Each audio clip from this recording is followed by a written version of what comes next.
में नहीं थी। कई पितर ऐसे हैं जिनको भोजन नहीं मिल पाता। कोई एक साधन ऐसा बता दो शंकर भगवान, कोई एक साधन ऐसा बता दो भोलेनाथ कि अगर 16 दिन पितरों की कोई गलती भी हो गई हो, पितरों को भाग भी ना मिला हो, पितरों का अपमान भी हो गया हो, तो आखिरी दिन ऐसा कोई उपाय बता दिया जाए, आखिरी दिन ऐसा कुछ कर दिया जाए जिससे सारे पितर तृप्त होकर आशीर्वाद दें और उनके वंश को आगे बढ़ाने का, फलने फूलने का वर देकर पितर अपने घर को चले जाए। भगवान देवादिदेव महादेव मुस्कुराकर माता पार्वती जी की ओर देखे और मां जगत जननी भगवान शिव की ओर देखी और भगवान शंकर ने कह दिया, सुनो आर्यमा, जितने पित्र आप पितृलोक में वापिस लेकर जाओगे, अगर वो पितरों का नियम है 16 दिन श्राद्ध में खाते हैं, भोजन करते हैं, अपने अपने धूप में आप लोग घी शक्कर छोड़ते हो, कंडे के ऊपर, गोबरी के ऊपर, ये धूप में आप दे देते हो, गाय के रूप में, कुत्ता के रूप में, पक्षी के रूप में दे देते हो। तो भगवान शंकर ने कहा, सारे पितर 16 दिन भोजन करते हैं, अमावस्या के दिन इन पितरों को आप नदी, तालाब, बावड़ी, कुआं, सरोवर, जो पानी का स्थान हो, कोई नदी हो, कोई तालाब हो, कोई बावड़ी हो, कोई कुआं हो, कोई सरोवर हो, ये सारे पितर वहां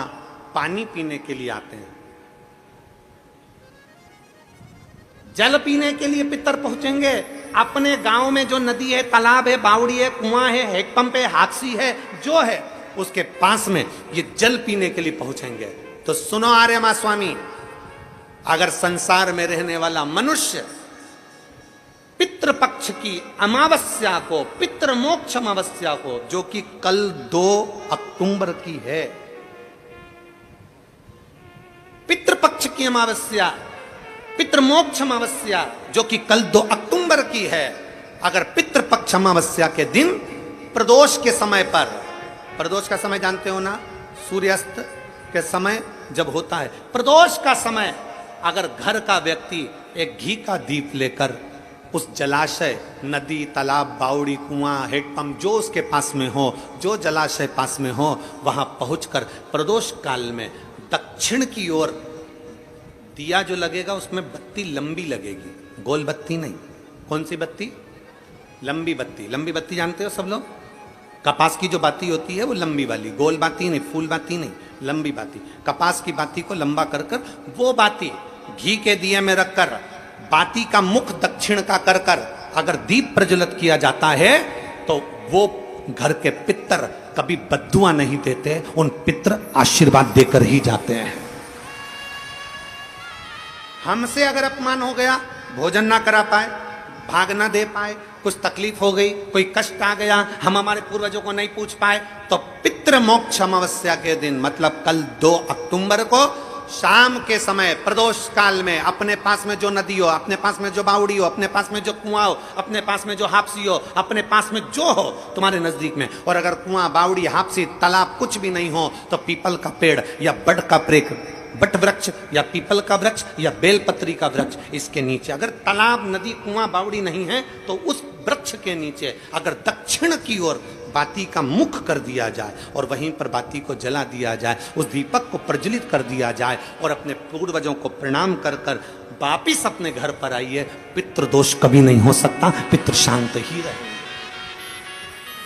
पितृ शांत ही रहे का समय कभी नहीं हो सकता, पितृ शांत ही रहे,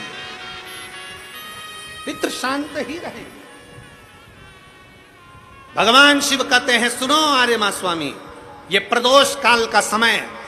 मेरा, और शंकर भगवान कहते हैं ये मेरा और पार्वती के भ्रमण का समय है। प्रदोष काल का समय 33 कोटि देवता, भगवान इंद्र अपनी इंद्राणी के साथ रोज घूमने नहीं जाते, नारायण भगवान अपनी लक्ष्मी के साथ रोज घूमने नहीं जाते, 33 कोटि देवता अपनी अपनी धर्म पत्नी के साथ रोज घूमने नहीं जाते, पर केवल एक देवादिदेव महादेव ऐसे हैं जो अपनी धर्म पत्नी के साथ नंदी पर बैठकर प्रत्येक दिन, प्रतिदिन प्रदोष काल में शाम के समय मेरे शंकर पार्वती भ्रमण पर जाते हैं। भ्रमण आर्यमा स्वामी प्रदोष काल में मैं और पार्वती दोनों नंदी पर बैठकर जाएंगे, नंदी पर बैठकर जाएंगे और जिस सरोवर, जिस तालाब, जिस बावड़ी, जिस कुआं, जिस स्थान पर लोग दीप दान कर रहे होंगे, वहां के सारे पूर्वजों को, पितरों को हम स्वयं अपने नंदी पर बिठाकर पितृलोक छोड़कर आएंगे। ये शिव तत्व है, ये शिव तत्व है। और खाली ना जाता कोई दर से तुम्हारे, खाली ना जाता कोई दर से तुम्हारे,